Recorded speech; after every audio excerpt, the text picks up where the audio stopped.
He grew up with nothing. 7 kids, one bedroom, a tin-roofed house on a small island most people cannot find on a map. No money, no connections, no guarantees.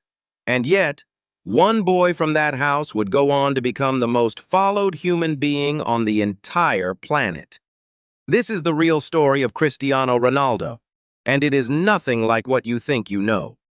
Cristiano Ronaldo dos Santos Aveiro was born on February 5, 1985, in Funchal, Madeira, a small Portuguese island sitting in the middle of the Atlantic Ocean. His family was so poor that his mother Dolores actually considered aborting him because she did not know how she would feed another child. Think about that for a second. The greatest footballer of all time almost never existed. His father, Jose Dinas, worked as a gardener and a kit man for a local football club. But behind closed doors, he was battling alcoholism, something that quietly tore the family apart from the inside. Ronaldo grew up watching his father struggle and watching his mother work multiple jobs just to keep food on the table. There was no spare money, no luxuries. The young Cristiano shared a tiny bedroom with his 3 siblings in a house that barely had enough space for all of them. But even then, even in those conditions, there was something different about this kid. While other children played casually in the streets of Madeira, Ronaldo was obsessed. Not interested, not passionate, obsessed. He would skip meals to play football. He would sneak out at night just to kick a ball against a wall. His neighbors remembered a boy who simply could not stop. Football was not what he did, it was all he was. At just 12 years old, Ronaldo left Madeira to join Sporting CP's academy in Lisbon. 12 years old, away from his mother, his siblings, everything he had ever known.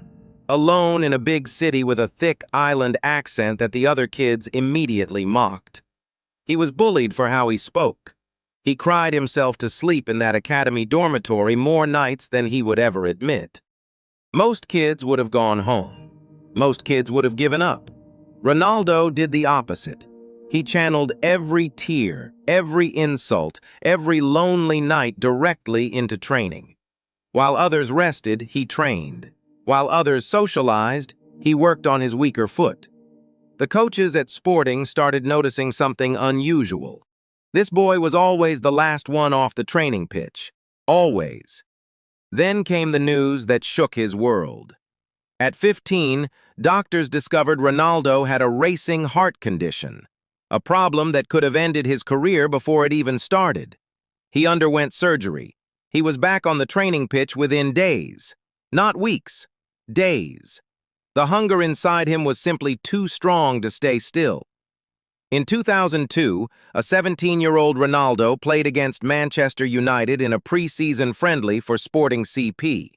He was so good that day, so electrifying, so technically brilliant, that the United players themselves went to Sir Alex Ferguson at halftime and begged him to sign this kid.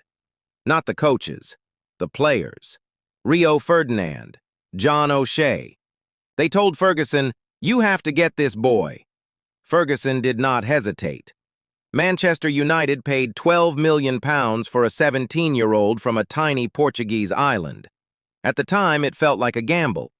Looking back, it was the greatest bargain in football history. But even at United, it was not instant glory.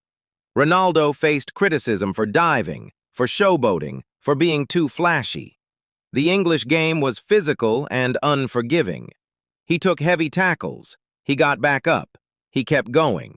And slowly, season by season, the boy became a man, and the man became unstoppable.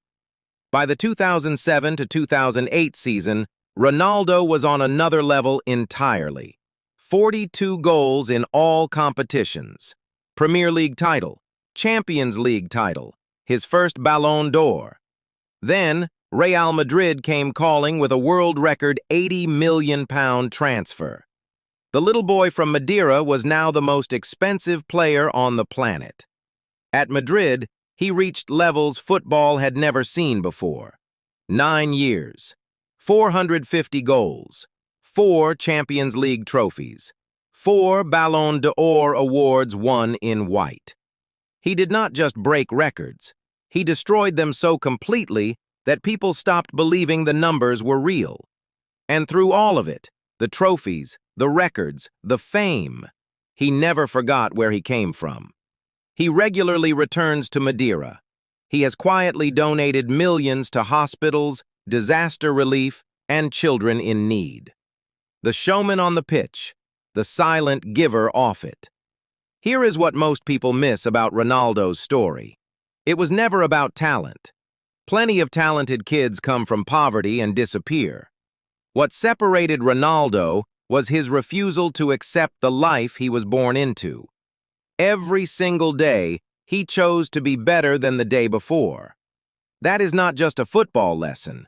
That is a life lesson. If this story moved you, drop a comment below and tell me, is Ronaldo the greatest of all time or not? I want to see the debate. Like this video if you want more stories like this. And subscribe to Football Rush HQ, because tomorrow we are covering a player who turned down Real Madrid twice and still became a legend. You do not want to miss that one.